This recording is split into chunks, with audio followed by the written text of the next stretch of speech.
ভালোবাসা মানুষকে অবহেলা নয়, ধৈর্য রাখতে শেখায়। ভালোবাসা মানুষকে অপমান নয়, সম্মান করতে শেখায়। ভালোবাসা মানুষকে দূরত্ব নয়, কাছে টানতে শেখায়। ভালোবাসা মানুষকে বিচ্ছেদ নয়, অপেক্ষা করতে শেখায়। যে জিনিসটার জন্য তুমি নিঃশ্বাস বন্ধ হয়ে যাওয়ার মতো কাঁদছো, তারপরও সৃষ্টিকর্তা তোমাকে দেয়নি, তার মানে তোমাকে বুঝতে হবে সেটা তোমার জন্য মারাত্মক ক্ষতিকর ছিল। ঈশ্বর কখনো তোমার ক্ষতি চান না। তিনি নিঃসন্দেহে একজন উত্তম পরিকল্পনাকারী। আপনি কি জানেন, পরিকল্পনা সম্পন্ন একজন বোকা মানুষ পরিকল্পনাবিহীন প্রতিভাবানকেও হারিয়ে দিতে পারে। ঘষা খেতে যদি ভয় পাও, তাহলে চকচক করবে কিভাবে? তরুণ প্রজন্মের জন্য একটা গুরুত্বপূর্ণ বার্তা হলো, তাদের ভিন্নভাবে চিন্তা করার সাহস থাকতে হবে।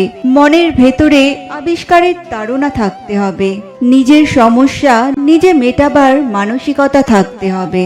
নিজের স্বার্থে বদলে গিয়ে পরিস্থিতিকে দায়ী করো না। থেকে যাওয়ার ইচ্ছা থাকলে শত কঠিন পরিস্থিতি উপেক্ষা করেও থেকে যাওয়া যায়। জীবনে 3টি জায়গায় কখনো নরম হবেন না। 1. পিতা মাতাকে কেউ গালি দিলে। 2. নিজের আত্মসম্মানের ব্যাপারে। 3.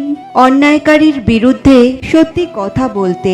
এই সৃষ্টির শুরু থেকে এখনো পর্যন্ত এবং ভবিষ্যতেও একটা লড়াই হয়ে চলেছে। সেটা হলো পাপ এবং পুণ্যের মধ্যে লড়াই, সত্য এবং অসত্যের মধ্যে লড়াই। আর এই লড়াইয়ে যারা লড়েন তাদের আমরা সবসময় জয় জয়কার করি। আর যারা এই জয় জয়কার করে তাদের প্রত্যেকেরই একটা বিশেষ ভূমিকা থাকে।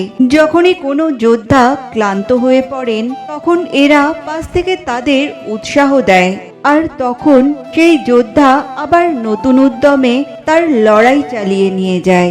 ধরুন, যখন শ্রীরামচন্দ্র লঙ্কা যাত্রা করার জন্য সেতু তৈরি করছিলেন, তখন একটা ছোট্ট মিষ্টি কাঠবিড়ালি নিজের মুখে মাটির টুকরো বয়ে নিয়ে গিয়ে তার সাধ্যমতো তাদের সাহায্য করছিল।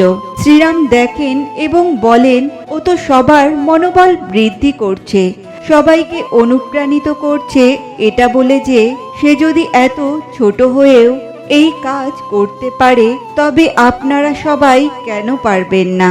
এটাই হলো সেই সকল লোকের মাহাত্ম্য, যারা উৎসাহ প্রদান করে, সাহস দেয় এগিয়ে যাওয়ার।